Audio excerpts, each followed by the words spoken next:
Kumakain kami ng anak ko dito sa Panera. Ayan, pagod na pagod kami. At tingnan mo, ubos. Ubos ang kinain naming soup.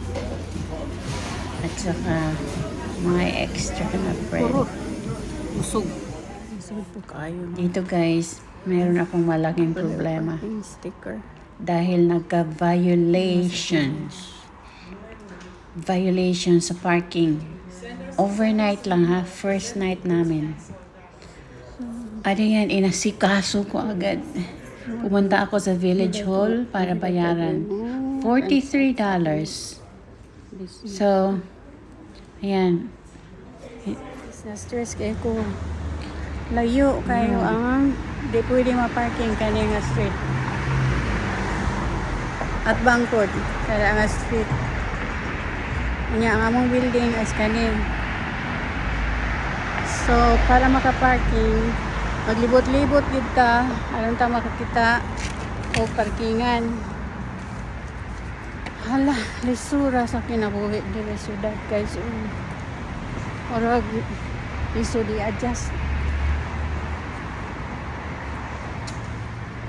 Ani, may door diha.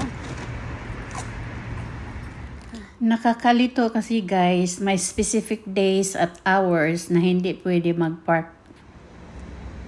Yan. Binayaran ko $180 for the whole year na parking permit. So guys, nakabayad yung oo. At yung violation, hindi $43 covered yun sa aking binayaran, citation. iba yun. Dahil Sa nag-street nag-park cleaning, day ko, guys, hindi ko from 8 hindi in ko the morning alam to 10 in the na-move morning. pala ang car to another street.